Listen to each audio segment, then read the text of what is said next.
How are you? Doing good. Good. All right, everyone. If you have questions for Coach Cliff, raise your hand. We will start with Josh Robbins, the athletic. Steve, considering how early on you are in training camp, what are the ramifications to Terrence's hairline fracture in his toe? Are there any ramifications? Yeah, I think it'll play out. The one real positive is he's one of the guys that had done a lot, and he was in really, really good shape. So I think that and he will be able to continue like today. He was able to do cardio and stuff. He just wasn't able to participate in the contact parts of practice. So I think that's a positive. And then I think, to be honest, Josh, it's just, we'll see as we go along, how it progresses and what he's able to do. Does this mean that you might give Cole a little bit of time at the two guard? You had told us, I think late last week, that you're going to start him, work him exclusively for the time being at the one spot. I mean, for right now, what I want him to do is, like, to me, and I've told you guys this before, what I want him to do is be able to play well, and look, I know you guys are in it. The NBA is a big step for any young guy. And so, right now, we have so much more offense than they do in college, and the defense is a lot more sophisticated. And I've told him this. I just want him to get comfortable with the NBA game, okay? And, once he's comfortable with the NBA game, I don't see any reason why he and Markel can't play some together. But, I mean, again, like, I want him to be able to play well. And we're playing a lot of games in a short period of time. So, let's just, let's just let him feel some success at his natural position, and then, we can go from there. Jamie Say, WKMG. Hey, Coach. How has Cole been soaking everything up so far? Well, today was his best day, for sure. I thought we played 2 full quarters, and I thought it was, by far. In fact, I don't know what he said to him, but when we got done today, I saw Vooch go right over to him and put his arm around him. I think more to say, like, see, like, you're going to get there. You're going to learn this stuff. Listen, again, I know you guys it's a bear for these guys to come in and learn this stuff. So, I mean, like, it's hard. It's a lot different. I mean, like Truman said, we put in more plays the first day than they would run in a year in college. And it's true. So there's just a lot for them to learn. And we haven't even delved into the toughest thing, which is the pick and roll defense that much. So it's trying. It's difficult for them. Look, I say this all the time, and it's not at all a coaching thing. When people say he played at the highest level of college basketball, which isn't even close to the NBA. I mean, it's not. It's a huge step. It's not a small step. And so my experience have been, make sure they can, have some success, and they'll get there. He's super bright, and he's a really good worker.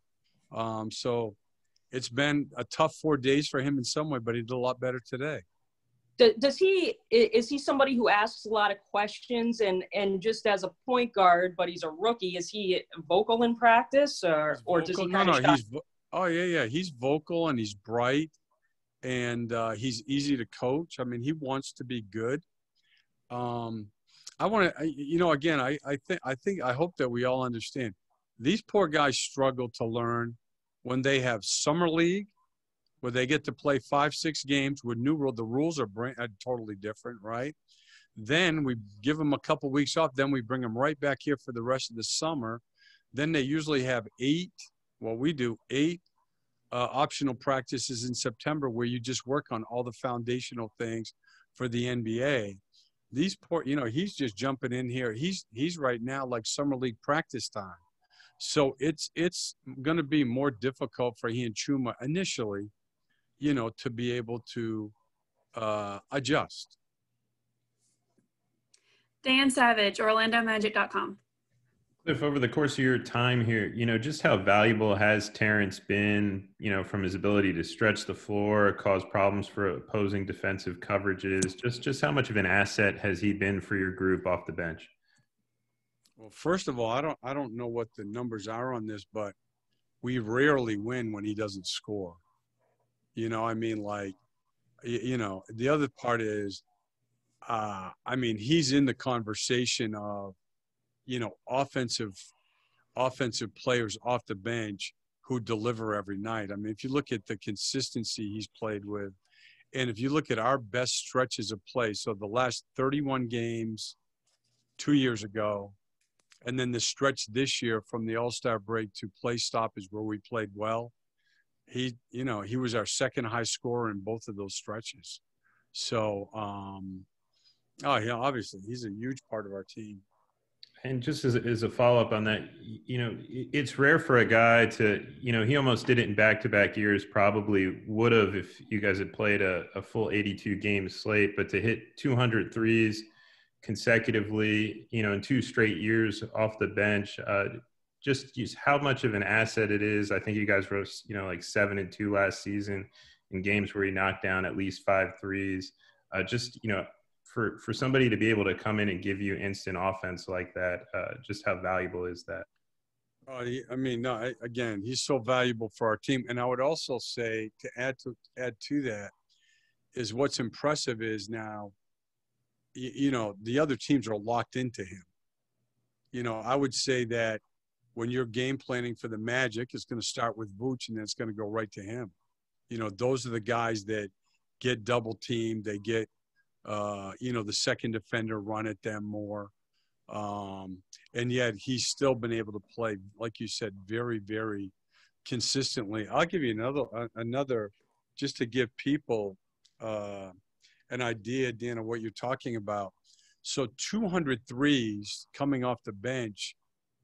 When I was here as an assistant, Rashard Lewis, I believe, led the NBA in threes made 2 years in a row, making like 220. And that's how much our league has changed. Like he made I believe if you look that up, it's something like that. Like I think that he made the most threes or was first or second both of our first 2 years here. And it was whatever, 220 or 225 or something like that. And now we got T. Ross doing it off the bench. So, I mean, no, it's really impressive. Okay, we have time for a couple more for Coach. Let's go to Philip Rossman-Rack. Hey, Coach. Yeah, obviously, this is going to be a weird season. Do you have contingencies, or do you? I know you're someone that says, show me who I got today and I'll work with them. But do you use this training camp time to work on contingencies or to focus on what ifs if players have to miss time, or how are you planning or preparing for that at this stage of the season? Absolutely. I mean, I have within my, training camp folder, what I did is, everybody does this, is exactly what you said. I just take, I want to look at this lineup. What if we have to play without Aaron Gordon? What if we have to play without Evan Fournier? What if we have to play without Vooch, Markelle? So that you get to those different lineups. Like we played some today, James Ennis at 4, right? We're going to play some Kim Birch with Vooch, right? We'll get to Markelle with Cole and all of those types of things, so that you don't get into a game and have to ask someone to play in a position that they haven't at least gotten a good amount of reps in. And the other thing that's difficult about it this year, we just don't, as you guys know, every team's the same. We don't have many practices, So we have 4. We're going to take tomorrow off. Then we'll have, 3 practices in 2 games and a shoot around in the next 5 days. But you have to be able to get things in, and you have to be able to organize, like you're talking about, different groupings. And so it's part of the challenge. Okay, last question for Coach. Let's go to Keith Smith. Hey, Coach, you've mentioned a couple times about potentially getting to a point where Cole and Markelle can play together. Do you see that as a trend in the league where teams are putting 2 guys who would maybe traditionally be termed as point guards on the floor at the same time? It seems like a handful of teams have gone that direction to good success, primarily Toronto comes to mind.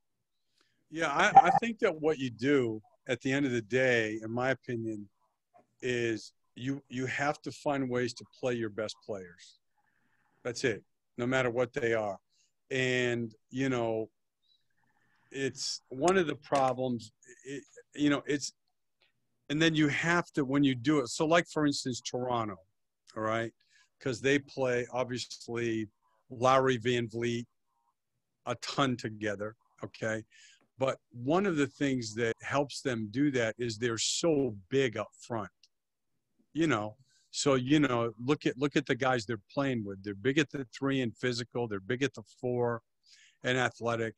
And, you know, and then their centers have been big. So that's one of the things that you have to be able to do. No matter what, is size is a big factor in our league. And, you know, we can play big, but, you know, in order to be able to do everything, you know, you've got to have as many balanced lineups on the floor as you can. And so, you know, like, for instance, I could see once they get comfortable, you know, is you could do those two guys with Aaron Gordon at 3 and Vooch at 4 and, you know, Kim Birch at 5. That way you're big, you know, you can still rebound, you can still defend, and you rely on, you know, their pick and roll game. Okay, thanks, Coach. Appreciate it.